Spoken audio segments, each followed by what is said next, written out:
And I'm doing it, y'all are seated just as I thought you would be. Thank you. So I've got Lorraine, then Steve, then Larry Johnson. Okay. Okay. As CEO, would you commit to a contract with the Chief Operating Officer with specific responsibilities spelled out and an annual evaluation process that includes the Board of Commissioners? Yes or no? Yes. Yes. Yes. We've got it on public record. Number 2, question. And this will be Steve, and then Larry, and then Lorraine. Would you consider engaging an outside firm to conduct an operational review of county government, like Gwinnett County has done? They did it to determine strengths and weaknesses. Yes. Yes. Yes. Number 3, do you support using SPLOST 2 funds for a convention facility, new government building, or a jail? Yes, no. And this will be Larry first. No. Yes. Yes. Number 4, do you think internal audits should be available to the public on the county website, similar to what the independent auditor does with his office's audit reports? Lorraine, you're first. Yes. Yes. Yes. Number 5, the revised charter will not get through the state delegation this year. Will you commit to work with the Board of Commissioners and citizens on a process to review and modify the revised organizational act so it can be reintroduced for passage during the 2025 legislative session? Yes or no? And that starts with Steve. Yes. Yes. Yes. All right, now we'll get to the other questions. Elected leaders and the form of government they work within establish the culture of county government. DeKalb County's form of government, as we all know, has 2 branches, the executive and the legislative. Together, they form the county's governing authority. For many of us in this audience, the current form of government seems to foster at times an adversarial relationship between the 2 branches and leave citizens out of the mix altogether. So we'll start with Larry, then Lorraine, and Steve. All of you have had experience on the legislative side of our county government. What have you learned from that will influence how you work as CEO with commissioners and citizens? And certainly from this article in today's paper, I hope you have something to say about working with the public and each other. And that was, okay, Larry, why don't you start it, and then Lorraine, and then Steve. I would say, coming from, I started in government with the DeKalb County Board of Health, so you'll get someone who understands from the grassroots level in terms of understanding the employees. Now moving to the Board of Commissioners side, y'all will have opportunity to look at how you connect with the CEO and the Board of Commissioners, and communication has always been key in working with each branch of the government. You do have these checks and balances for a reason, but now you have to make sure that you communicate, because the center of all of what we do is the citizens that we represent. No matter if you're the CEO or the Board of Commissioners, CEO represent all of the residents, whereas the Board of Commissioners represent individual districts. So I think communication is the key. I think we have to keep that open, but working with the commissioners of the districts will bode well for us. And as a CEO, I wouldn't just stay in the office. I would make sure that we come out to the community and have these forums to make sure you see the resources and the department heads in the community. So it wouldn't just be me by myself.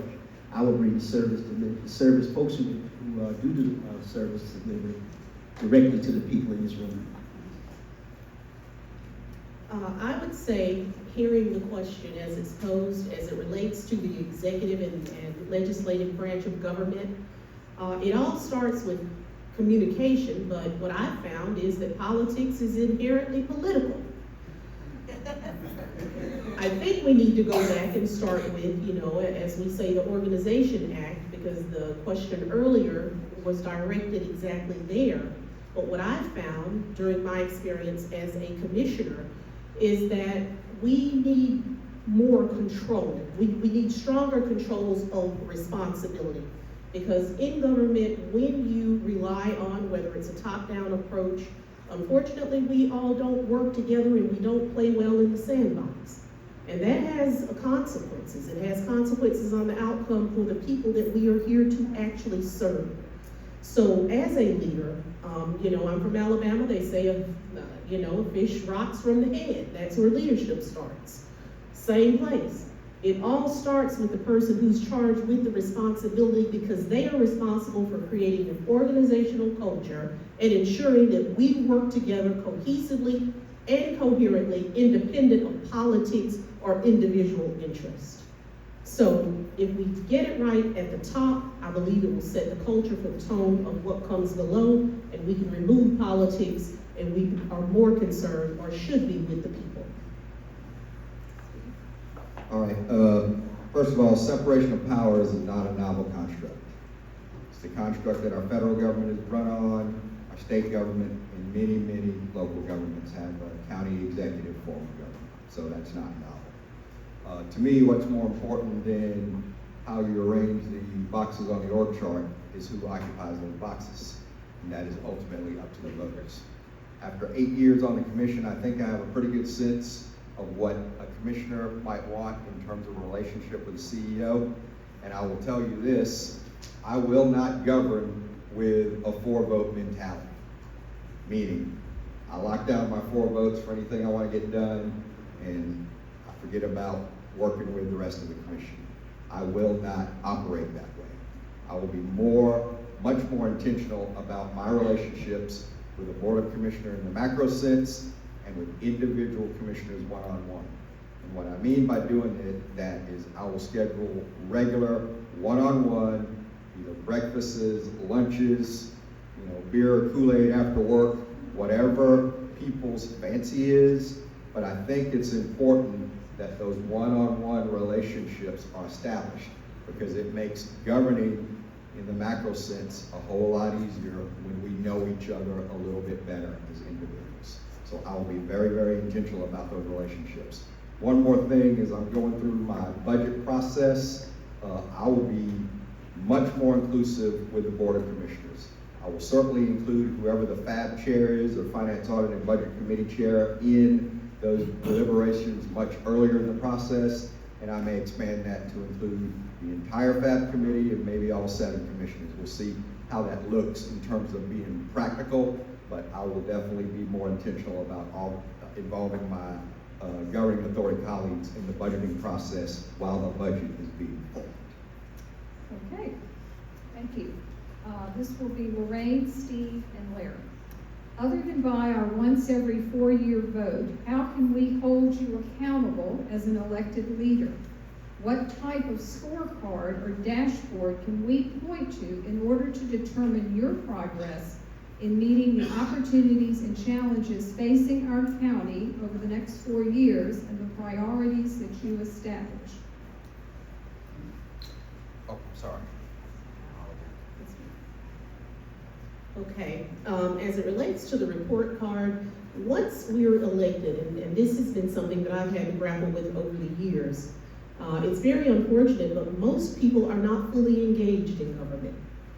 You don't understand what we do on a day-to-day basis, and unfortunately, government has not done the best job of communicating with individuals. When I came to DeKalb, I raised the bar in communication. I immediately created a newsletter, because in many instances, when it comes to the public, it doesn't matter what you've done if no one knows. So we have to be more intentional about how we go about communicating with you. We sit here today and we have DCTV. Many of you may not be familiar with it at all, because if you walk through the halls in DeKalb County, it rotates and revolves. But it should be a tool for educating you on a variety of different issues. We should be more intentional in using technology. SMS texting to your phone, so that at that moment, you can join our meeting. You will have a seat at the table. So I believe it's our responsibility to be more intentional with connecting with the people that we serve, and also finding new ways through technology. Recently, myself and Commissioner Terry, who's here, we instituted teletown halls. And on those town halls, we have had between 20,000 and 60,000 people actually join us live in real time. So for us, your report card is set when you walk through the door, and you all should be responsible for checking on what it is we do, reading your newsletters, and we do have an obligation to you to follow through on our commitments and make it known what we've done, whether it's legislation, whether it's community engagement, or important votes that are essential to community. Mr. Bradshaw? So one of the things I implemented during my second year in office was quarterly community breakfast meetings. And it's been going on every quarter for the past 6 years.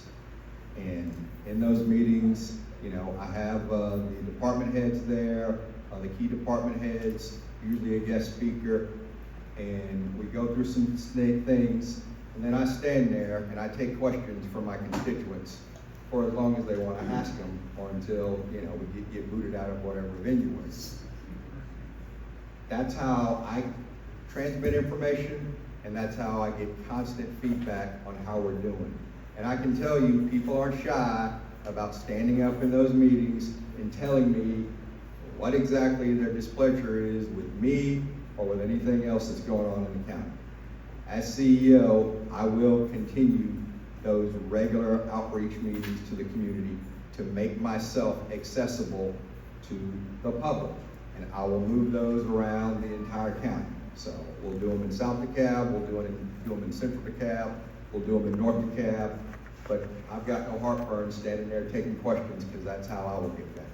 And the one other thing I'll add is, when I was campaigning in 2016, somebody was very adamant with me about, you know, recall elections. How do you feel about recall elections? And I told her I'm not a fan of recall elections. CEO's term is 4 years. That goes by pretty quick. If anybody in public service is constantly under the threat of being recalled, no politician will ever make a courageous decision. None. That will end. And a lot of times when things seem unpopular in the moment, give it a little bit of time, and usually the hysteria people may have had about this, that, or the other thing proves to be completely misplaced. So, you know, a 4-year term is plenty of time to evaluate how we're doing in that office. Thank you. One of the things I had done was to be very innovative, is to create walk-in town hall meetings, where we also got exercise as we walked the streets and looked at areas that had blighted, was under concern with the residents. I will continue that. We did walking on our trails, we look at our parks. The goal is to make sure you meet residents where they are. And so we did 2 town hall meetings a year. I brought all the county services in those communities so you can meet and talk to the department heads. And I will continue that by expanding it by going to the major centers where folks meet: Perimeter Mall, Plaza La Fiesta, South DeKalb Mall, Stonecrest Mall, bringing out those county resources to make sure that you're connected to the services that you need. This area, as we said, was talking about lack of services. One of the things I would put in place is a mobile resource car, a mobile unit, and then eventually move to a mini precinct so we can make sure those police services and services that you demand in the community will be always readily available and innovative in our community. The other part is to keep the young generation connected. I would have a DeKalb 101. This is where civic engagement and education will be. We'll do it by Zoom, as well as in person, North, Central, and South, where you can get understanding of what is the organizational act, what is a streetscape, what is a slug, how do you get sidewalks, how do you get speed humps. Those very things that we take for granted, my goal is to make sure we have touch points where I can connect with you and link, leverage, and empower at the same time, so you will get the results that you can see. Thank you. Okay, this will be Steve, Larry, and then Lorraine. In DeKalb's form of government, the CEO does not make any zoning decisions. This responsibility is left to the Board of Commissioners and the Board of Zoning Appeals. However, the Board of Commissioners doesn't hire the planning director and can't give any direction or set priorities for the department. Would you be in favor of giving the Board of Commissioners more authority to hire the planning director and to have input on his department's or her department's budget and priorities? Do you think this would help improve the delivery of planning and zoning services in unincorporated DeKalb? I think it would depend on how all that is structured. Right now, the CEO hires, and all of the department heads are directly responsible to the CEO. So I would have to see the construct of how that would look as a carve-out for the Director of Planning and Sustainability. Having said that, I am totally open to the idea of making zoning more of an iterative and inclusive process. The Board of Commissioners already has the votes in zoning meetings. The CEO doesn't have a vote there, but I think it's reasonable and fair that if the Board of Commissioners has purview over voting in zoning meetings, they should have some authority over directing the objectives of the Director of Planning and Sustainability. Larry? Oh, I'm sorry. I would just say, we have the Community Council, the Planning Commission, and then we instituted a couple of years ago, before even a zoning issue is brought before the Planning Commission and Community Council, it needs to go out to the community, and the community help make a decision. Is this a go or a no in our community? That would be the first iteration that I would use to move forward, and having the Planning Commissioner or Planning Director come to the PEX meeting, that's the committee meeting for the Board of Commissioners, that you can help to make those decisions. So we have a lot of checks and balances already. I would not just say have commissioners have direct input in hiring and firing that director, but I think we have a lot of avenues as the CEO to make sure that you have connections with your planning and zoning department, so we don't have to get to the point where we get to the end and residents are upset, and then you'll have interaction with me, because I will make sure that we have these quarterly meetings when you will meet these department heads in the community. So you have a chance to talk to me and that director to make sure that your questions and answers are heard. So we won't have to wait till zoning is volatile or explosive happening. I will be proactive to make sure that you're connecting with those department heads at the very beginning of the process. I would say that I take no issue as CEO or a part of the governing authority, because technically we should all be working together with sitting down to the table, having the conversation on who will serve in the capacity as the planning director. But I believe it's bigger than the individual. And as it relates to zoning here in DeKalb County, anyone who's gone through the process, there's a lot left to be desired in many instances. If you have dealt with planning and sustainability, it can take quite a bit of time to receive everything from water sewer capacity reports to simple land disturbance permits and certificates of occupancy. I receive the calls and emails for those daily. So I think it's bigger than just the individual, but also understanding that the individual has to be on one accord with the directive of the county and what our goal and vision is. So I do believe that it is time that we update our current zoning policies and laws. Because in many instances, we sit there, and I'm happy to see you, but if we would update our current zoning, in many instances, there would not be a need for a slump, a special land use permit, or your presence. But in doing so, I think it's really important that we have a firm, shall I say, understanding of maintaining the integrity of communities. Because as we see urbanization take place, even here, we are seeing a shift in the dynamics of our communities. So the planning director is charged with job responsibilities and duties, but I do believe that if we create a proper framework from which they operate, then we will get the desired outcome. And then, of course, each and every employee within DeKalb County should be held accountable for their actions and delivering quality service. Okay, this was Larry, Lorraine, and Steve. How will you work to engage with neighborhood and community leaders to better address problems in our specific areas? Would you support the development of an NPU-type citizen structure, especially in unincorporated DeKalb? I would support the type of engagement that I would do as a CEO. That is neighborhood engagement. You'll see us out here with our department heads.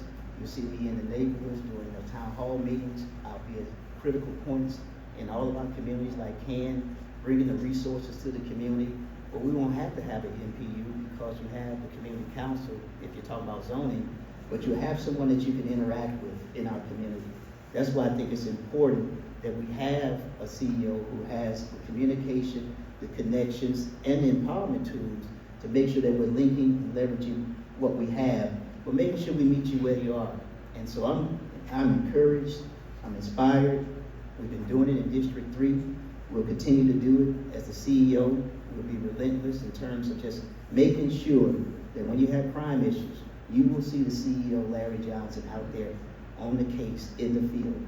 If we're dealing with potholes, if you don't get that pothole filled in 48 hours, we want to make sure that we deal with that department head and make sure that it happens. Because I believe in the 3 T's: training, transfer, or terminate. And you all are the folks who let me know, because customer service has to rise back up to a level that you believe and that you understand. And so I will employ those opportunities first before I move to an NPU system. As a person who represents Atlanta and DeKalb, the NPU system, a lot of folks talk about it, but you're going to find out in Atlanta, you still have a lot of the same concerns that we have in DeKalb. They talk about potholes, they talk about crime. So the NPU is not the panacea. I think neighborhood engagement and community engagement, starting at the top and letting it trickle down to all department heads, that you must be community engaged, you must be involved, you must stay connected, because guess what? I'm going to have technology and touch points out there that allows me to understand where we are, what calls are not getting answered, and how we best serve the community in our area. Lorraine? Okay, first and foremost, everyone here understand what an NPU is. Neighborhood Planning Unit. Let's all have the same conversation. I'm a former professor. Okay, now, the NPU system is already instituted, of course, by the City of Atlanta. Here in DeKalb County, we have community councils. And we have a total of 5, and we appoint individuals. Each commissioner gets an appointment, and that is your front line to what happens in your community. So when you see that little sign sitting on the side of the road, it is telling you that there is a community meeting and there is something that is going to happen. So currently, that's your front line of defense for any development that takes place within your community. I am completely open to anything that individuals believe will work for us. But I believe the reason we have a cry or this conversation concerning an NPU is because those of you that are sitting here watching us today do not feel that you have been adequately engaged. So the community council system obviously is not living up to its full potential, because that's only 5 people.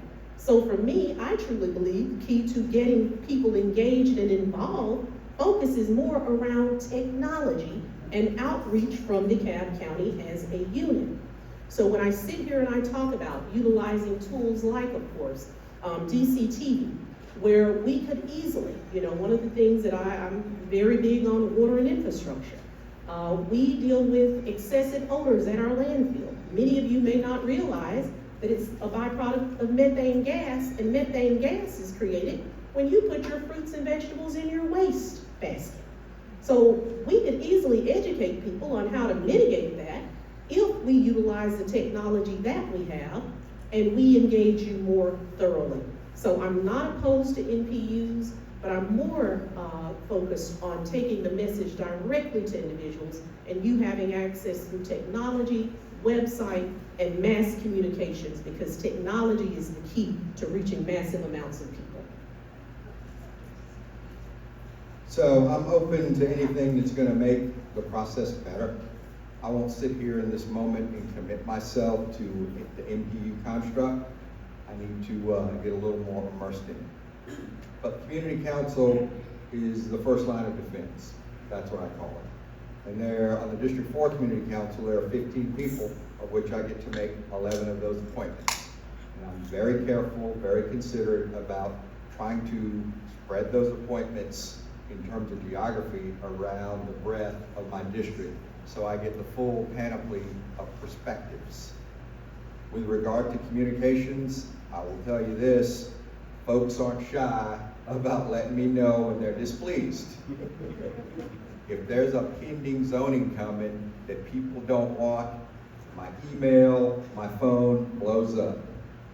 And I will tell you what I tell developers, because this is what invariably happens. Developer, does the bare minimum. They'll set out their notices right. And then the community's saying, what's going on? They automatically leap to the worst assumptions.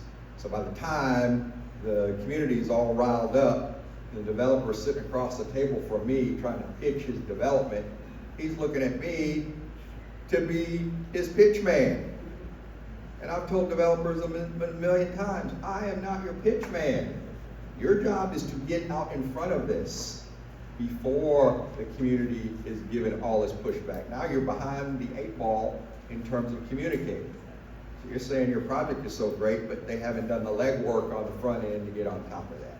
And they're sitting there expecting me, when my emails were running 100 to 1 against the zoning, Steve, will you help us out? No. You guys didn't elect me. The people that are blowing up my email are the ones that elected me. That's who I'm responsive to. Okay, Mr. Johnson, do you need to leave or?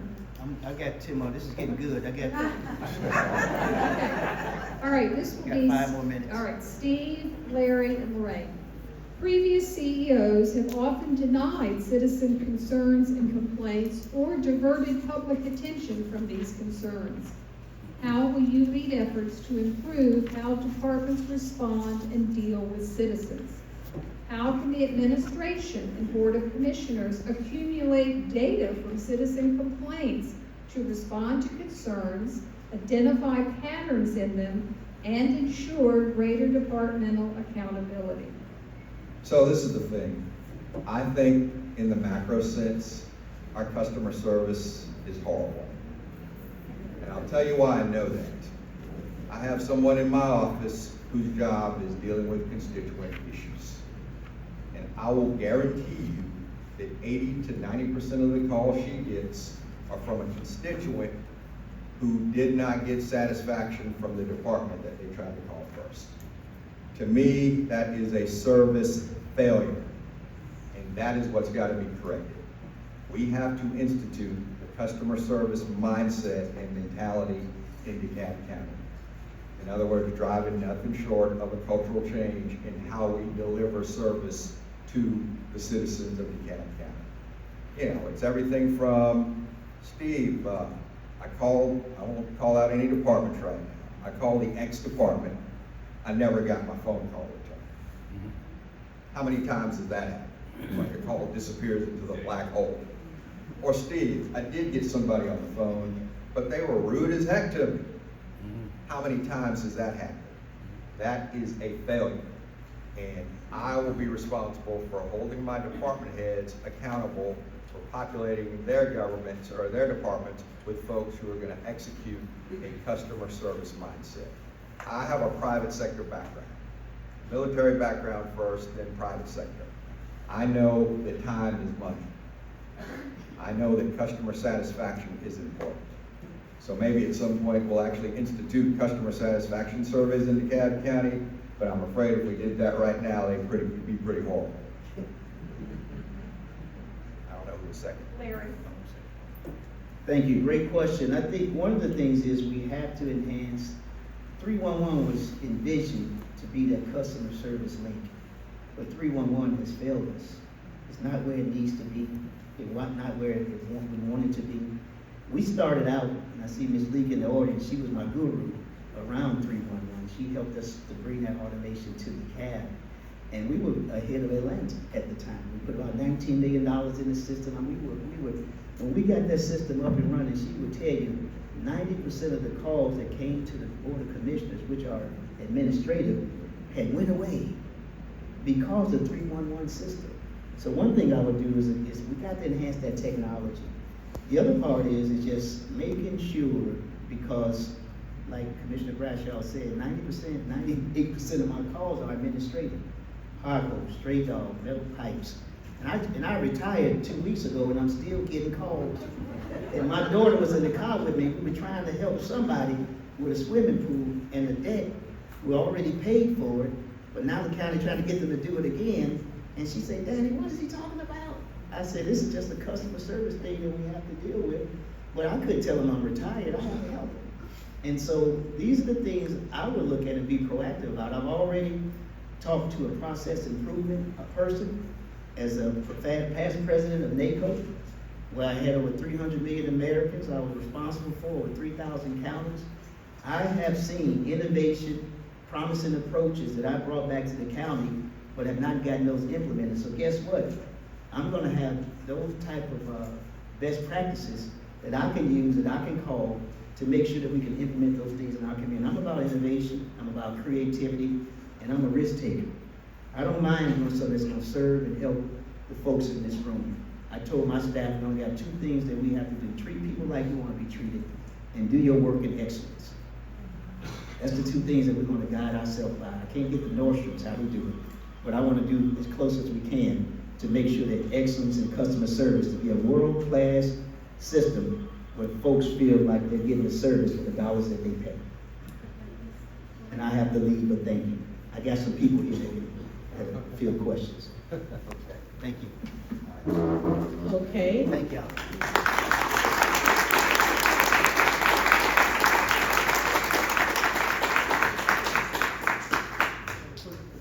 Okay, as it relates to customer service, the first thing I do is put people back to work.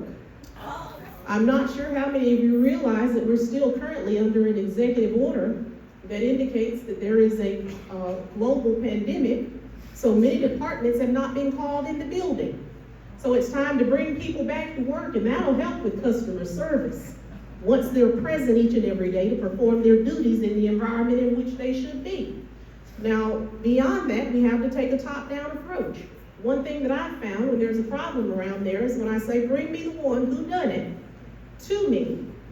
Within our departments, because we lack SOPs, standard operating procedures, and there was never a clear definition of with whom the responsibility lies, that creates ambiguity, and then there's a lack of accountability when there's a problem, so I have no one to hold accountable. So I have a master's, MPA in public administration and economic development, and I've run multi-million-dollar corporations from the top down. The first thing that I'll do is define all job roles and responsibilities so that you know what you're supposed to do, and then I'll hold you accountable for doing it. Also, in my, within District 7, upon realizing that we don't communicate very well and there's no system to help customers when they call, I went out, and I'm the only department that I know within DeKalb at this moment who has CRM, client relation management software. So if you call my office, we log you into a system, and if there has been no response from either the department or you have not indicated that the need has been filled, within 2 to 3 days, Ameris is on the phone with you to determine where we are, or communicating with that department to determine why has there not been a response. Customer service isn't your responsibility, it's ours. And the last thing I'll do is institute SLAs, service level agreements. They have them here in the city of Atlanta. I tried it in 2019, and I was told we're not there yet. But as your CEO, we'll be there. Okay, so you're just together, so we'll do, Lorraine, you have the next question first. Despite large tax increases to the police millage rate in 2023, our police and EMS departments suffer from high vacancy rates and slow response times. There is currently over $10 million in vacancy in the police budget. EMS response times routinely exceed 45 minutes. What do you think can be done to address these challenges? I believe that first and foremost, I sit here, and 2 years ago, we raised the salary of our officers to $55,000. And that was a result of a regional survey that was conducted through the administration, the CEO's office. And we looked at cities like Memphis, Tennessee, we looked at north parts of South Carolina, Alabama. But I believe we need to look right here in Metro Atlanta because that's who we're competing with when we recruit. So we went to $55,000 based on a regional survey, when if you just pull the numbers here in the metro area, currently Brookhaven, Sandy Springs, and I'm missing one, and Dunwoody have the highest paid officers, and those officers are charging at around $70,000. So it's very difficult to compete when you're paying a far lower base salary. Also, we have to look at incentives. The one thing that I have is a PhD in people. So I talk to the officers, I talk to people, and I will tell you we are sorely understaffed. According to the FBI model, and that's what I believe we should use, and that's what we'll use with me as your CEO, we should have 2.4 officers per 1,000 people. Currently, we have about 595 officers in DeKalb County, which means we have 1 per 1,000. And if we had what the FBI recommends, we should have 1,800 officers. So there's a reason for the level of service that you are receiving at this moment. And also, I must say that our officers have been very clear with me. About a decade ago, we had the best recruitment plan in the state of Georgia. They all came to us because we vested you after 10 years of service. And I want to go back to where we were. Currently, we pay triple overtime for 2 years now. And I'm very fearful of what will look like when that ends. And the only reason we've been able to do it is because of our CARES Act funds and ARPA funds. But we're gonna be faced with a really stark reality shortly. And it has consequences for us all. So the first thing I'll say is that policing is hard. It's a very, very difficult job. I remember early in my term, I went on a ride-along for the day with one of the police officers. I was there at roll call at 6 in the morning, all the way up until the shift ended. And most of the day was, pretty calm, but I remember distinctly one call that was domestic disturbance, where my guy for the day said to me, "Commissioner Bradshaw, you probably need to stay in the car on this one." And I said, "Yeah, I don't have a Glock, so I'm definitely gonna stay in the car on this one. I don't have a black vest, a black Glock, or anything." So let's just start with that. Policing is hard. Now, our numbers are way lower than they need to be. And after my conversations, multiple conversations with the chief, multiple conversations with different precinct commanders and line police officers, I'm gonna have to do something very dramatic on the compensation and benefits front. I'm gonna have to do something dramatic. Because right now, we're in an arms race. One jurisdiction goes up a little bit, and we all try to match that. And then another does that, and we end up cannibalizing from each other over time. I have to vault past that to stop the erosion in our police department and get those numbers back up so that the officers who are still there are not overworked and stressed out. And then the last component is leadership.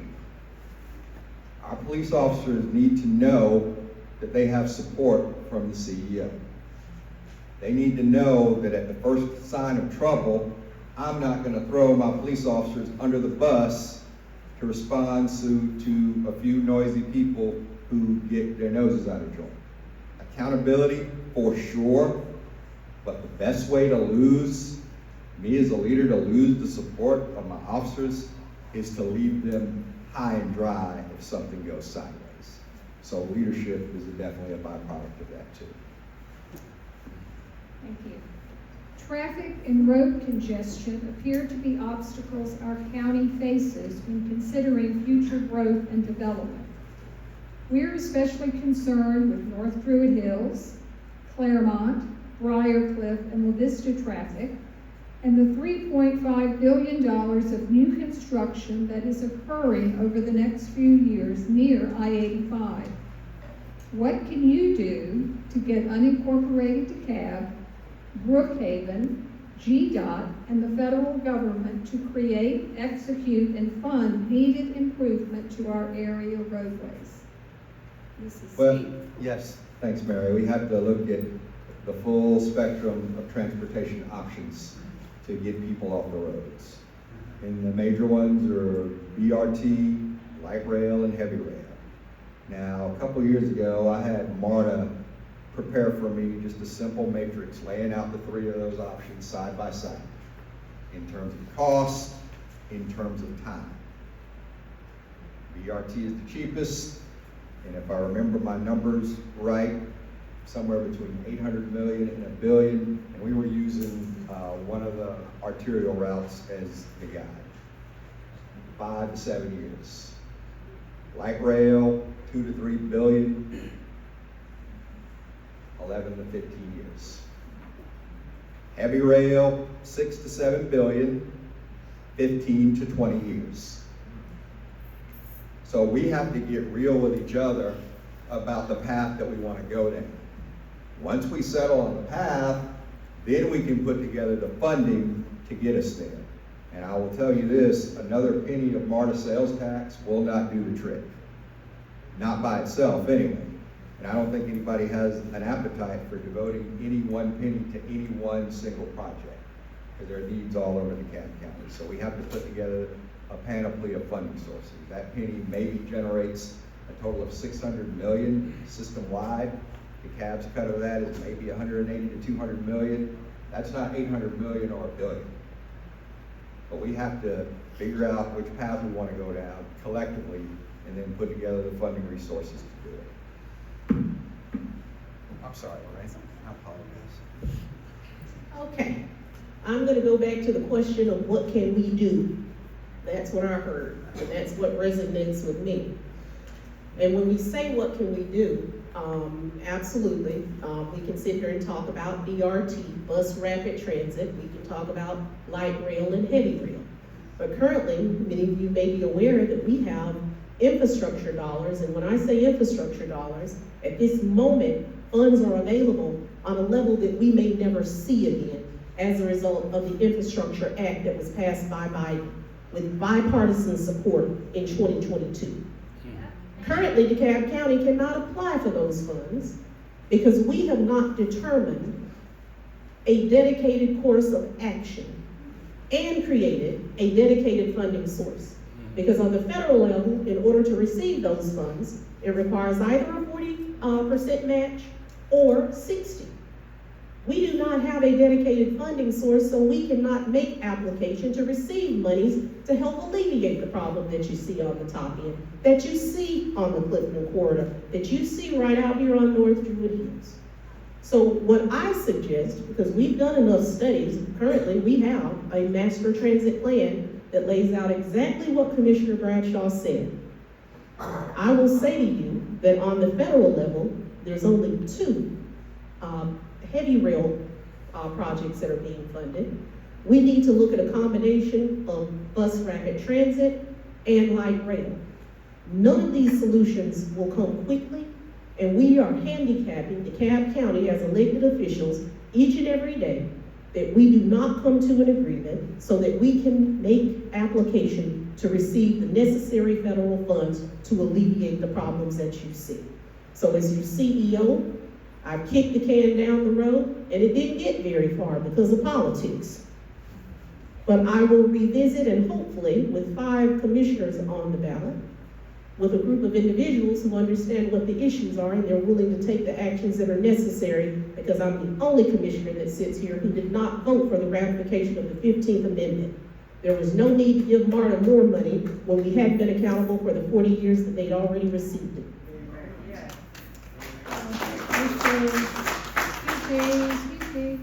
Okay, this will be Lorraine first. Many of our older streets lack storm sewers, and water flows down the side street through home sites and into the creeks. The land next to the creeks is eroding, such that some property owners have lost as much as a foot of their property this year. What would you propose to do as CEO to install storm sewers on the roads that lack them? And what do you propose to do about creek edges that are eroding? Okay, well, I sit before you and I've been the chair of Public Works and Infrastructure for the past 3 years. That is the highest dollar volume committee in DeKalb County, and I have allocated $1.4 billion, representing the highest allocation by a sitting commissioner in the history of DeKalb County. And it's been done without scandal and it's been successful. Now, as it relates to stormwater, in 2023, we passed a stormwater master plan. Because the truth is, we're dealing with and we're receiving the calls from you, increased incidents of stormwater, and it's really a byproduct, I truly believe, of global warming. We receive torrential downpour really fast, and that's how we get the SSO, sanitary sewer overflow, that we saw on television that got us sued because we violated the Clean Water Act.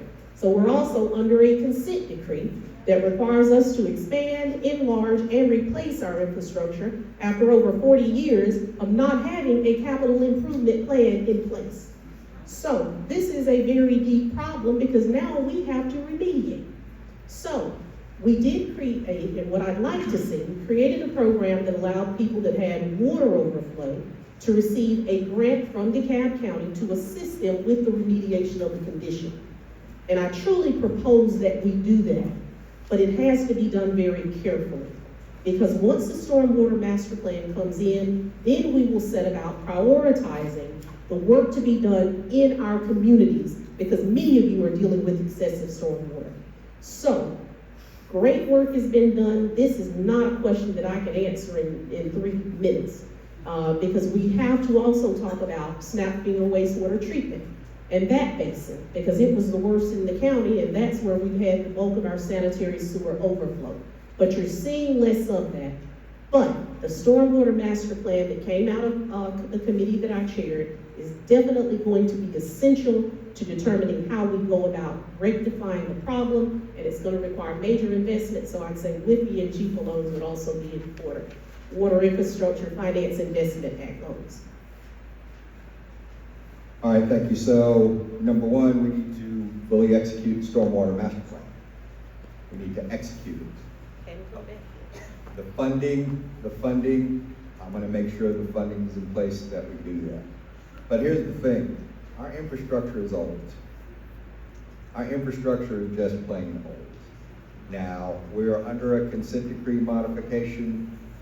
Thankfully, that modification got approved, and the EPA and the EPD gave us an additional 7.5 years to get the system under control. Now, I was chair of the Public Works Committee before Commissioner Cochran Johnson was. And I remember extremely well going to what I call a workout session. That was when we sat with the EPA and the EPD in one of those sessions. And I remember very distinctly, before the meeting started, the county attorney pulled me aside and said, "Sir, I'm going to tell you what your job is in this meeting." I was like, "Okay, county attorney, what do you want me to do?" She said, "Keep your mouth shut." Keep your mouth shut. This is negotiation between engineers and lawyers. Yes, ma'am, 3 bags full, I kept my mouth shut. But what I bore witness to was something I liken to a good old-fashioned beatdown. We got whipped around the head and shoulders.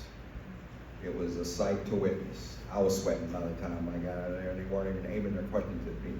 My point is, this issue has been ongoing for a long time. There's no short-term solution or short-term fix.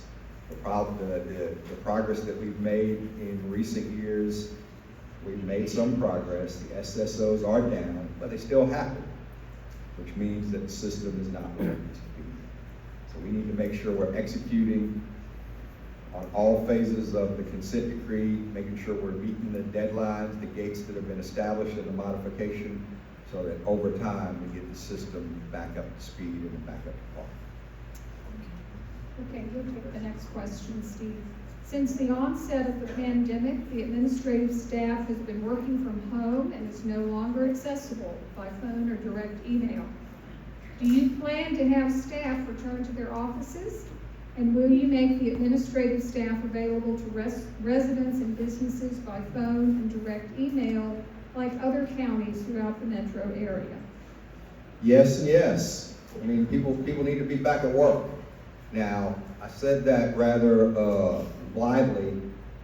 There's a counter narrative to that, because I'm experiencing it in my own office, okay? People have gotten very, very comfortable working from home. People have gotten very, very comfortable working from home. I will tell you, if I implemented that in my office right now, I'd probably lose my constituent coordinator. Maybe, maybe not, but I think there'd be serious resistance. So, you know, she's 32 years old. She's gotten very used to working at home.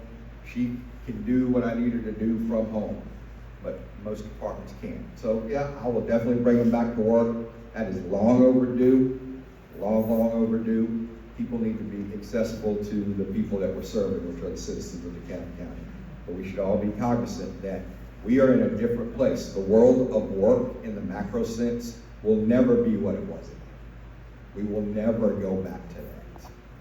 All COVID did was hasten the inevitable. That's all it did. Hybrid options, work from home options were already being tested and tried in various parts of corporate America. All COVID did was hasten the inevitable. So we have to adapt to being able to manage folks remotely and making sure that the systems and procedures in place and making sure even if they are remote, they're still being held accountable to the citizens that we're all here to serve. Well, I think I'm back where I started, because I said a while ago that it was time to bring people back to work. Now, this gives me the opportunity to expand upon that, because it's not just enough to bring them back. And when we say bring them back, I do agree with Commissioner Bradshaw that we might need a hybrid approach. Whether or not that is 3 days in the office to outside the office. But I have actually uncovered an even bigger issue. And that's ensuring that direct managers understand how to utilize technology to know where their people are. Recently, I had a woman call the office, and because I have that CRM, client relationship management software, she tried for 3 weeks to actually rent one of our fire departments for a community meeting. And she said, well, I've had to change the date twice because I can't get the person. So I said, who is the person? So I went into the backside, of course, of Outlook, and I entered the person's name. Well, when I saw what was there, that person had not logged into the system in 182 days. So this is a true story. I can't make it up. I get the director on the phone and I said, where is that person? And they said, well, she works in the field. I said, well, is she responsible for checking emails? Does she log into the system? And they said, absolutely. Well, it was at that moment that I said, well, she hadn't logged in 182 days. And he said, no, she logs in daily. I then proceeded to walk that manager through how to look in the back end and see that the person had not been present. So it's not enough for us to bring people back. Managers need to understand how to manage the people that they bring back, and we need SLAs, service level agreements, so that if you apply for a water sewer capacity report, I will say to you definitively that in 10 days, 10 business days, you will have a response. And that will make people more responsive, because that will become my tool of measurement as to how well you are doing your job and what your performance is. Lorraine, you have the next question first. As you all know, code compliance continues to be a concern of residents. What plans do you have to ensure that the code is enforced or complied with? Not just the height of grass, but illegal nightclubs, junkyards, Airbnb rentals that are used as party houses, and other negative uses. Have you considered how the county should manage complaints about businesses that violate the code and their business license? Let me say first that currently code enforcement falls under sanitation. Personally, I don't think it ought to be there. I think code enforcement is better suited under the police department. And don't say, well, where are you going to get the staff? They're going to go over to that department. you're just gonna have a new set of rules so that I can empower you more. Because when it comes to code enforcement, the first time we come, you're issued a citation. Thereafter, if you do not remediate the condition, then you're issued a formal citation. So as it relates to code enforcement, I do believe also that we should not be responsive. It's time we become proactive. Because currently, if you do not call us, even though there is an issue, we are not out there actively responding. We respond after you call. So we have officers with the current model that we're using, past 5 or 6 violations, to go to the one that they were dispatched to.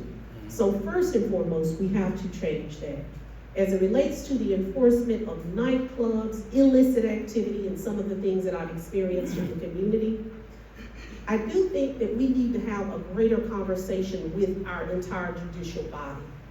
Because we have to be, I really believe, very fair and equitable with administering justice. Because it's not enough to continue to send people back home for the violations for which you have to live next door to. So I do really want to see us, and of course, you know, my jurisdiction would stop in the CEO's office, but my conversation can extend beyond it. But I do want to understand why I'm not seeing more consistent enforcement and we don't immediately hold people accountable, because accountability is the greatest deterrent when it comes to assessing fines for your failure to comply, because I really don't want to see you. So recently we just got implemented, passed by resolution, adoption of the International Property Maintenance Code. That is a process that I sponsored and I led, and thanks to all of my colleagues, we were able to get that done recently to put a little more meat on the bones in terms of what code is allowed to do. In terms of the construct, I think once upon a time, code was under law enforcement. I don't know what the decision-making was around moving it out of law enforcement, but I would be totally supportive of putting it back under law enforcement, without question. Thirdly, obviously, have to look at the funding. Is the code enforcement budget big enough? I don't know the answer to that as I sit here. I would have a long, deep conversation with the code enforcement director and ask him, do you have everything that you need to execute this mission? And finally, with regard to the courts, we have no control over the courts, but a lot of code issues get bogged down in the courts. So, I like to think I have good relationships with most of the judges. Certainly I wouldn't be in a position to tell a judge what to do, but a sidebar conversation is certainly in the offing, because things do get bogged down in the court system with regard to code enforcement issues. So those are the approaches that I would take. Okay, you have the next one, Steve? Do you know where the county is on any plans to rewrite the zoning code? And would you support more robust resident input in the process? I would definitely support a hard look and rewrite of the zoning code, and I would definitely support more citizen input. Absolutely, without question. I don't know when the last time that zoning code was looked at soup to nuts, but it's been a while. And there's probably a lot of things that are outdated, outmoded, not enforceable, not applicable anymore. So the answer is yes and yes.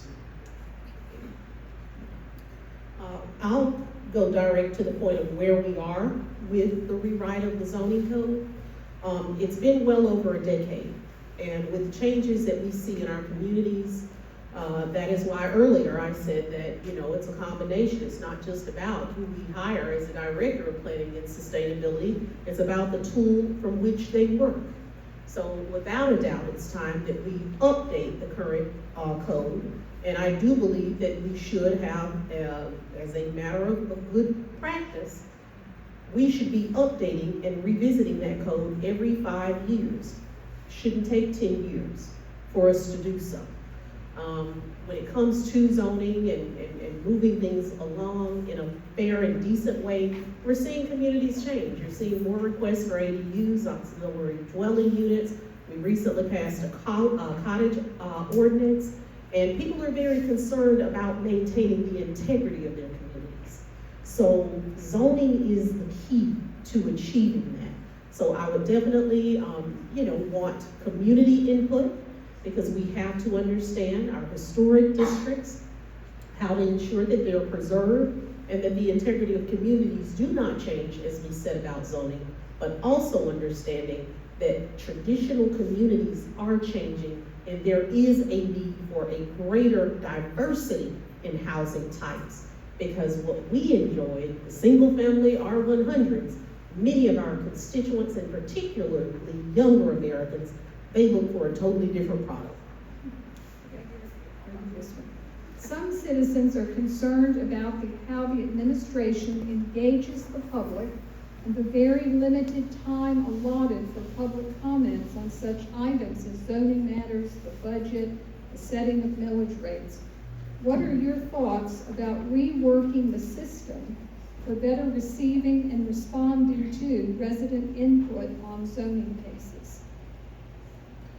Let me say that when it comes to engagement, we have a long way to go, and that's where I get most excited, because I've managed newspapers for over a decade. So if there's one thing I can do, it's communicate, if given the authority and the resources to do so. I do believe that we need to bring technology back. Let me say to you all, when the pandemic hit and we went virtual, we had the highest degree of participation that we had ever experienced in DeKalb County, because it was convenient. However, according to current law, we do not have the ability to have hybrid meetings. So, whether or not it is done on the state level, I do believe that as a county and as the CEO, we should be able to institute a program that allows us to bring you in and give us greater authority over receiving your comments. Because oftentimes we're down there sometimes until 10 o'clock at night. I think that we need a central portal, because many people are very confused, and that's where our current website sorely needs to be updated. They've been working on it ever since I got there in 2019. But I have come and retired with the same thing. And in that time, I've built 5 websites that I handle myself, and I only have people put automation on the back end of it. So you should have access to a portal where you can leave your comments, and it should be very easy. Each and every case should be clearly listed, and we can walk into those meetings with your comments so that we know what you want for your community.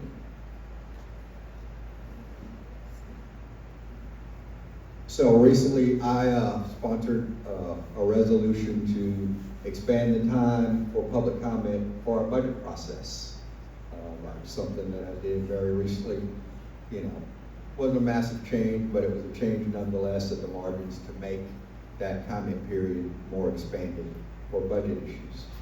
In the macro sense, I have contemplated increasing the time for public comment. Right now, it's a grand total of 30 minutes. 45 minutes might be appropriate. I haven't settled on that number yet. I think to go any further than that is probably a bridge too far, because after you hear the same comment about 5 or 6 times, you get the gist of where the community is on a certain issue, okay? And I'm a big fan of the hybrid meetings. When we were doing zoning meetings in the pandemic, when I was presiding officer of the board, participation was a lot greater. That is a simple fact. So that we aren't able to do that now is a puzzlement to me. So I would push for being able to do meetings hybrid, because it's not easy, depending on where you live in DeKalb County, to get to downtown Decatur for a zoning meeting at 5. It starts at 5:30. Then you got to sit around. If your case is further down the line, you don't know when your case is going to be heard. You might be sitting there till 9:30, 10 o'clock at night yourself, waiting for your case to get called. You could be sitting at home watching the Andy Griffith show and chilling out until your meeting comes off board.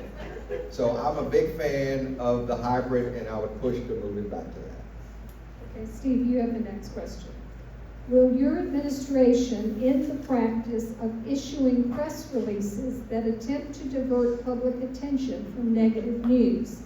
For example, the Office of Independent Audit found potential flaws that hackers could easily exploit to steal personal information that citizens and business owners must share with the county to establish water service or receive a business license. Rather than face the issue head-on and assure the public that steps were being taken to shore up security, DeKalb responded by recycling an old press release about the county IT department receiving an award for innovation technology. And the follow-up is, do you know if those IT security holes have been addressed? And will the security of our personal information be a priority going forward? So the short answer is, I don't know if those issues have been specifically addressed, but that's easy to find out. We have a good IT director. But to the larger point that you're making, Mary, listen, y'all, I'm kind of old school. I believe that when you mess up, you fess up. We all mess up. None of us is perfect. And what I found is if you're just candid about your mistakes, you earn the respect of people. So, no, a Steve Bradshaw administration will not be dodging, diverting, obfuscating any of the things that are bad that are going on, because we make mistakes. The point is, deal with it. First of all, acknowledge it. Put in a mitigation plan and move on. Now, my issue would be is if you want me to apologize 10 times for one mistake. Okay? I'll apologize, we'll fix it, we'll move on, but you're not gonna get my kidney. You're not gonna get my spleen, okay? Everybody makes mistakes. One thing I'll do is I'll acknowledge the mistakes. I won't hide from them. Listen, y'all, I've been in combat. Not play combat, real live actual combat. Dealing with issues like that, I will be very forthright about it. I'm not afraid of saying I was wrong, saying we got it wrong. One of my leadership principles is confidence, having confidence. Well, to me, a big part of having confidence is having enough self-confidence to admit when you've made a mistake. So there will be none of that. My press department won't be engaging in any of those kinds of obfuscation activities. That much I can say with certitude.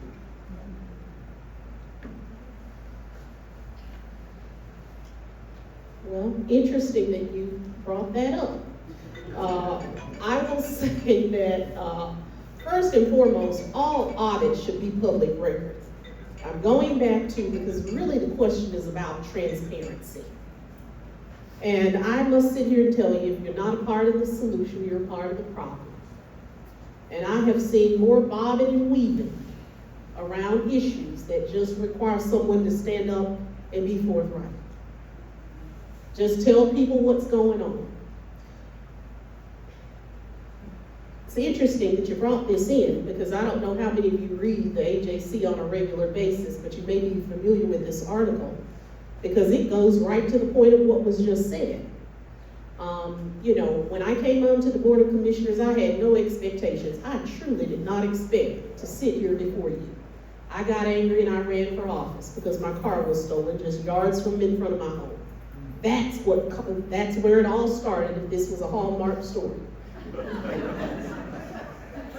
But I learned more watching Richard Belcher at 6 p.m. about what was going on often than I was exposed to as a part of the governing authority of DeKalb County. I would hear of a housing study that I'd never seen before. I would hear of things that I ought to know, that in many instances I would be embarrassed to admit, because you wouldn't believe me, nor do I want to share it with you. So just recently, we dealt with an issue on recycling.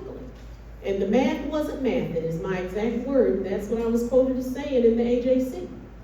As a result, I pulled in the audit department, because you're seeing the sanitation go up starkly, but you're seeing the sanitation drop at the recycling drop at the same level. Didn't make sense, and it didn't. We later find that it's a directive. That the ultimate decision was made to commingle the two because we didn't have the staffing. What you're talking about is what I'm talking about now. That should never happen. If there's a covert operation, everyone needs to know what's going on. Because I just want to tell you the truth when you call my office and I claim you didn't see what you saw. So Steve will do the next one. We're moving on to other challenges. How would you address city versus unincorporated issues in light of recent Brookhaven Shamley moves? So I don't like that frame of pitting municipalities against unincorporated counties. I don't like operating in that frame. This is one county, we're all in this together, we should be rowing in the same direction. I will tell you that during my second term, or my second year in office, I started having regular quarterly meetings with all of the mayors in my district. And I did that because the historic relationship between DeKalb County and the municipalities in DeKalb County has been nothing short of toxic. It's led to a host of problems. So I implemented that to start breaking down the walls, the barriers of communication. When I was presiding officer of the board, I expanded that to all 12 mayors. It's simple, no frills, we still do the meetings on Zoom. And you know what? They love it. First of all, they love the candid dialogue. Secondly, they get to learn from each other because mayors can get operating in their own silos too, worried about their own municipalities. But the mayor of Dunwoody might hear about something that the mayor of Stonecrest is dealing with on one of my calls and say, hey, why don't the two of us talk about it? It starts with having open lines of communication between all the players involved. Now, I am not naive. I know that there are going to be instances that arise where the interest of the county and the interest of a particular municipality are at odds.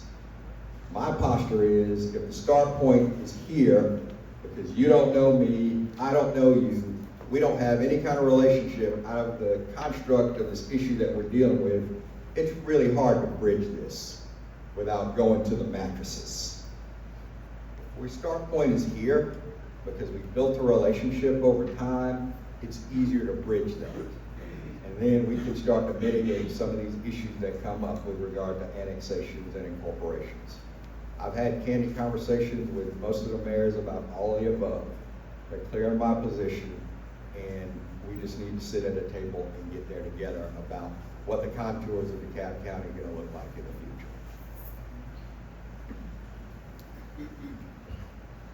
future. Okay, annexations.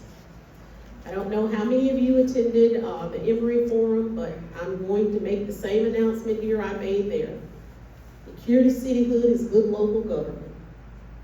If we get it right, I truly believe it will halt and or stop the movements towards annexations.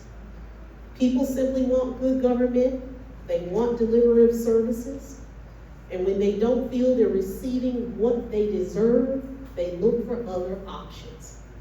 You know, one of the things that I wish DeKalb and government overall took is a more corporate approach to what we do. Because we are in the service business, guys.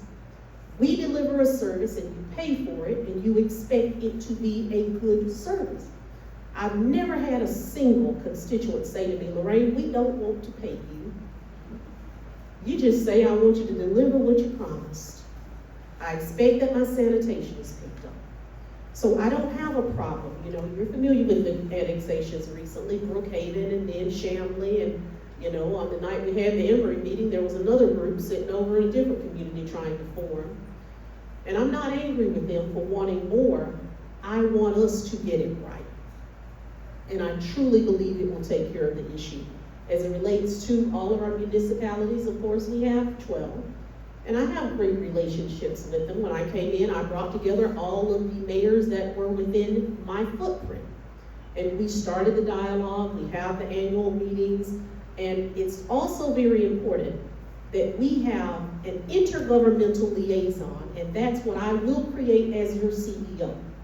That person is specifically charged with attending all of the meetings for all of our cities, reporting back where they are, what is happening, and how we can work alongside them, because if we are present And if we're having the right conversation, I also believe that it will stop because we have not had the best relationship. I agree 100% with Commissioner Bradshaw on that statement. Well, I timed out the questions, but we're done. So obviously, well, that's true, Commissioner. You're right, Commissioner, and I must have added in that time. So I am willing to open it up, if you are, to questions from the audience. If there's something we haven't touched on that will be new, and it needs to be a civil question, and we're not speechifying, but a question. So raise your hands if you want. Okay, so this gentleman right here. My question is in regards to Splotch 2 administration or implementation. Have we already talked about that?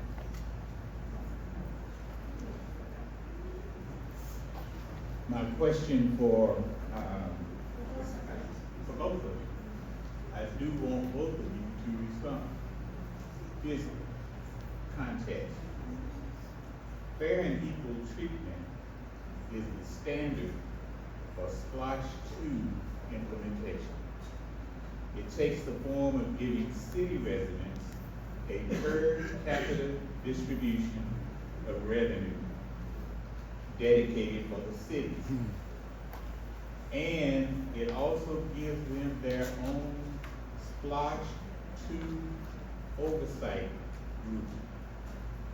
However, that standard is not applied for unincorporated residents. As the new CEO, you will inherit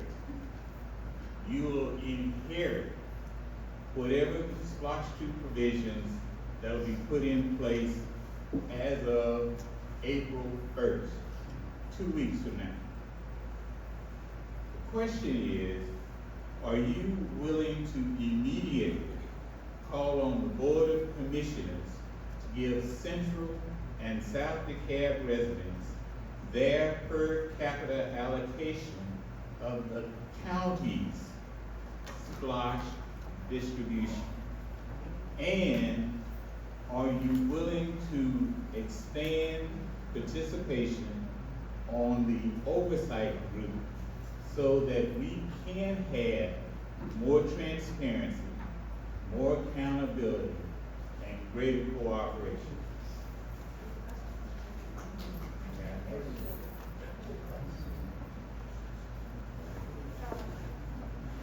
I'll go ahead and get started.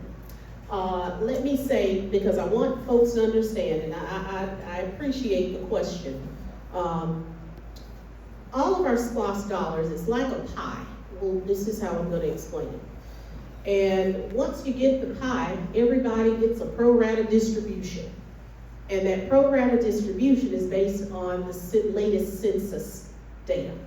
So Chamblee is going to receive their amount based on the amount of residents, Tucker, Doraville, Stone Mountain, Stonecrest, Lithonia, and so on. We get the point here.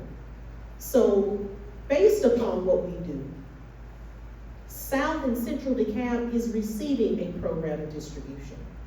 Now let me say to you that I've received quite a few emails because it's my understanding that there was an agreement to provide additional $2 million possibly to certain other cities that goes beyond the pro rata distribution.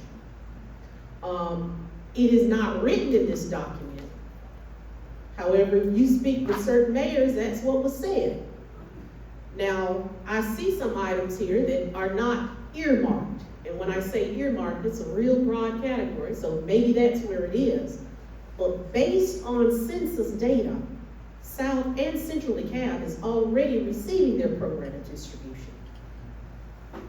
This is the document, and I'm happy to get you a copy of it. I've heard the chatter, but based upon the numbers here, and I can read what each city is receiving, it is a pro rata distribution. That is correct. It is a pro rata distribution. Each city gets their apportionment based on their population, and unincorporated DeKalb gets the rest. That is how it's constructed. I think there was a question about particularly expanding the oversight board. That's a possibility. I won't sit here and agree to that in this moment. I'd have to see what the construct is you're looking at, how many people you want to expand it by, but I'm open to it. But the other thing to keep in mind is this. We're still kind of babes in the woods with this. I mean, we've had the first SPLOST. Getting that SPLOST passed was a monumental achievement. We are 15, 20 years behind other jurisdictions. There are jurisdictions around us that are on SPLOST 5, SPLOST 6. We haven't even kicked off SPLOST 2 yet. So we're still feeling our way through this.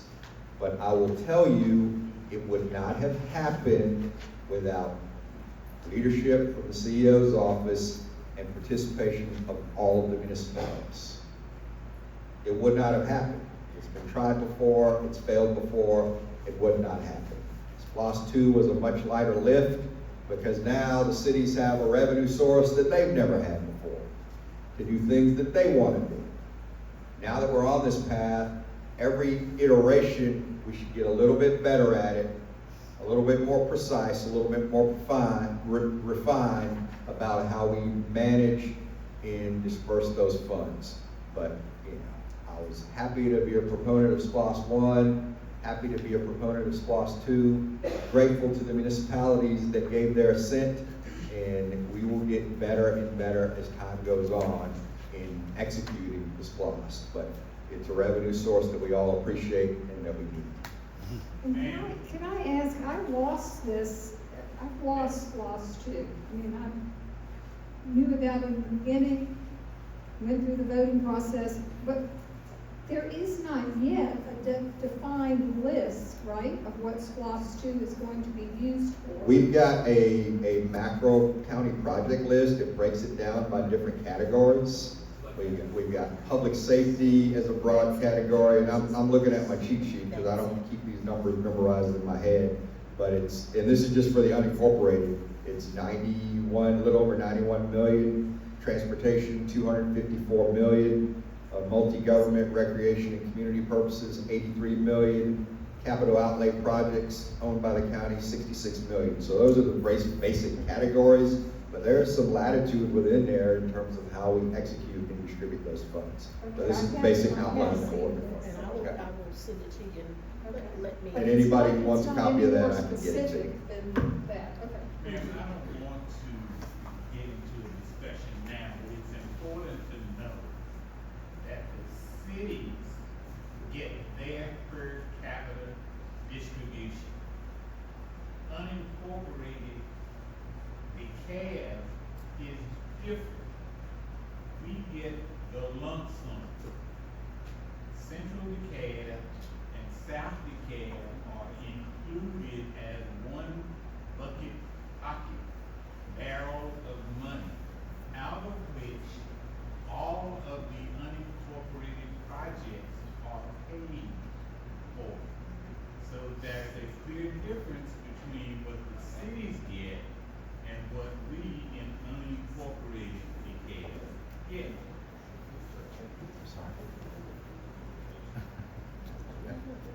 Yes. Yeah, absolutely. The animal people are here. Go ahead.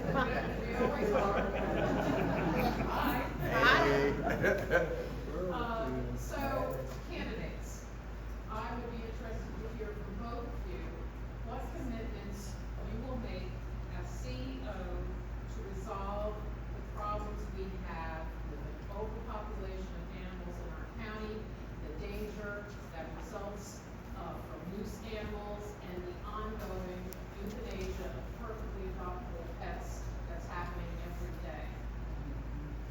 I'll go ahead and kick that can down the road. It's very unfortunate, but our animal shelter is severely overcrowded. And currently, in the SPLOST, the document that we just discussed, we included $7.5 million to build a new shelter. However, how SPLOST works is we will not begin collecting on this SPLOST until next year. The problem that I see is so urgent, for lack of better words, weight broke the wagon down. We don't have the time to wait, because if we wait until these revenues come in, it could take years for us to even build a new shelter. So I will say to you that as your CEO, I'm committed to floating a bond against the expected revenue so that we can go ahead and expand that animal shelter so that we are able to adequately meet the needs that we currently see that are ahead of us. I don't think we should wait for a long time on that. Also, as it relates to euthanizing, you know, when Lifeline came on board, that was the major requirement, that we would be a no-kill shelter. And now we've totally gone back on that. And I won't sit here and say that anyone would have seen coming what we're now experiencing. But it also isn't the direct result of just the pandemic. When you look at what we constructed, I think we sort of missed the mark with the expectation for growth. And it's the same thing we've experienced with water. So I won't say any more than that. I would be willing, and I said it yesterday, commissioners heard me before, I will float a bond against the revenue because we know it's coming and that's what governments do. So that's correct. There's $7.5 million in the SPLOST to expand the current shelter. Happy to support that. A couple things by way of background. So I was chair of the Ops Committee when we changed the policy and made it a no-kill shelter. And I did that at the urging of the animal advocates. So we executed that. But the shelter is overcrowded. It's self-evident. So we've got to move swiftly and decisively to execute alleviating that, and I'd be supportive of that. One thing I have done in the last couple of budget cycles, I've allocated money out of my own discretionary funds to help defray the cost of animal adoptions.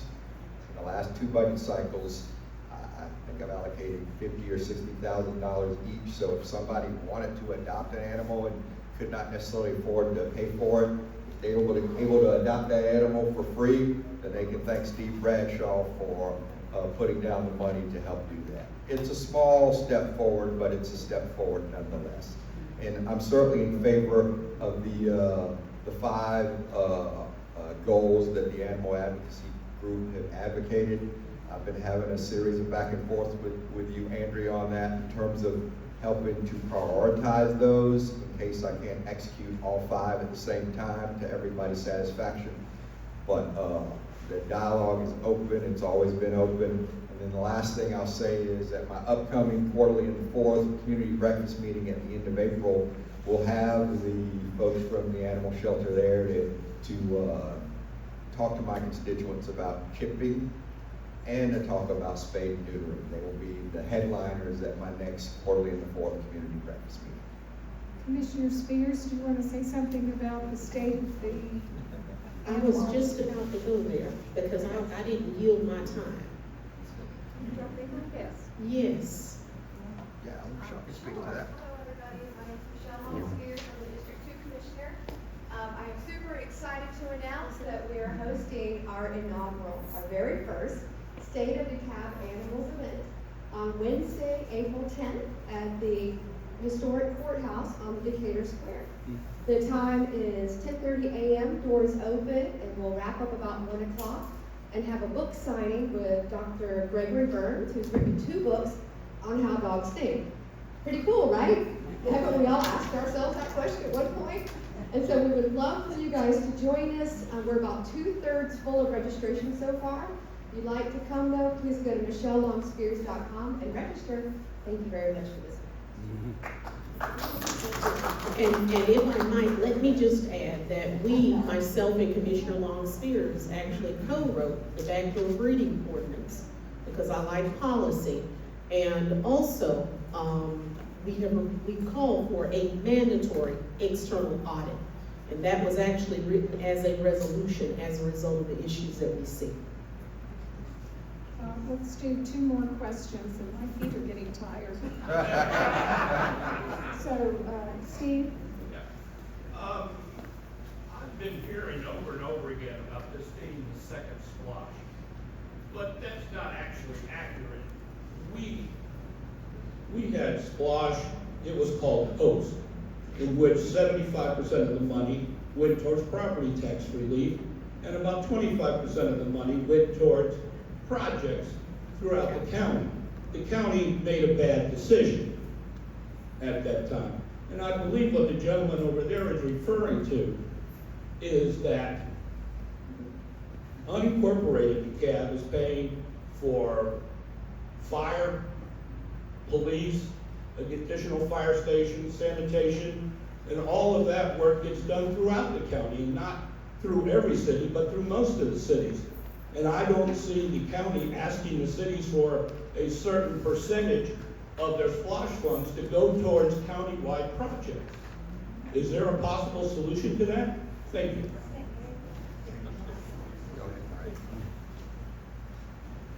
I will respond, and I think I'm going to speak for my colleague.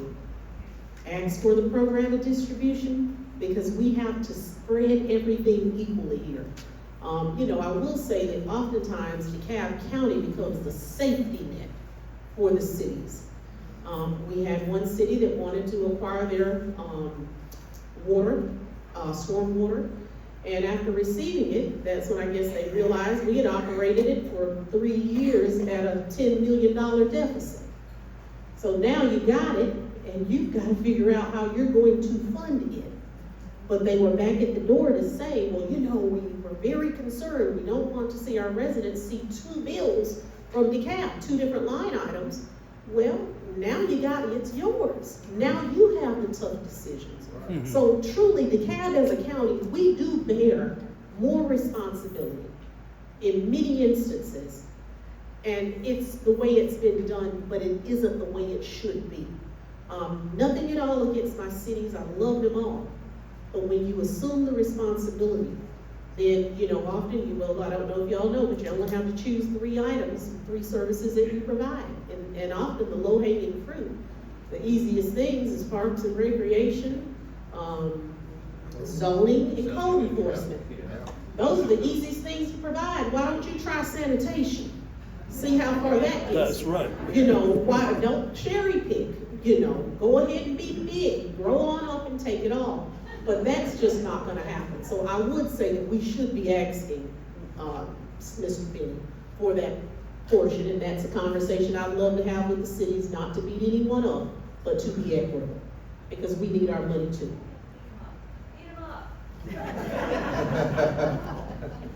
So, to the point that was made earlier, HOST was entirely inadequate as a funding source for capital projects. Period, end of story. We've got the evidence of these horrible roads we've been driving on for years to prove that. So the move to SPLOST was the right course of action because it generated a revenue source that we didn't have before. I'll tell you where I get crossways with the cities, and I've had very candid conversations with several of the mayors because of the relationships that I've built. What always troubles me is that if ever there's an issue between the county and the cities always expect us to play by Marcus of Queensberry rules and be nice and gentlemanly and accommodating and bend over backwards. But when it comes to a city acting in what they think is their own parochial interest, their attitude is to heck with the DeKalb County. We're gonna do what we want. That has been my experience with some of them, not all. I wouldn't by any means lump every city into one big basket. There are some more egregious than others in how they operate. But to the point that was made by the person posing the question, having that conversation is totally appropriate. But in SPLOST 1 and SPLOST 2, I wouldn't have tanked the entire SPLOST falling on my sword over those issues. I would not have this time around. As we go further down the road, as relationships are better, we can have those tougher conversations. In cities, I think it's appropriate to ask them to kick in more, but to blow up $500 million for unincorporated DeKalb, $800 million for all of DeKalb over the next 6 years, I think that'll be cutting off our nose to spite our face. So I'm gonna take that $500 million and we're gonna do good things with it. Okay, one more question from the audience. Yes, my name is Charles Pickler. Here's the whole deal here with DeKalb County. I've been an activist since 1994. I've seen a lot of things happen in DeKalb County. And what happened in DeKalb County population outgrew the administration. They left a lot of things undone, and we didn't keep up with the growth in the county as far as the code goes, the violations, and code enforcement. This is what I'd like to see my next CEO tackle. I'm gonna give you an assignment, whichever things. Okay. If you can control, if you can get a handle on code, the crime, economic growth will come. I talked to a lot of developers and they say that my whole thing with DeKalb County is administration. Especially when you talk about planning sustainability, that how long it takes me to get a permit to do something in DeKalb County. So that's when I said that the county population outgrew the administration. We should have been ahead of that. Going back to Levitan's time.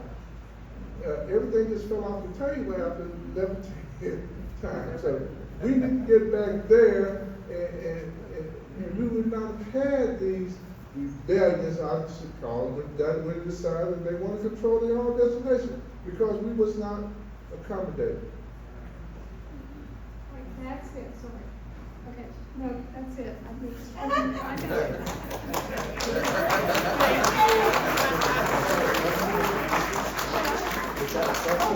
think that was speechifying, really. Was there a question? Did you hear a question in there? I heard an assignment. Yeah, we got an assignment. I heard an assignment, but I read Charles loud and clear. Okay.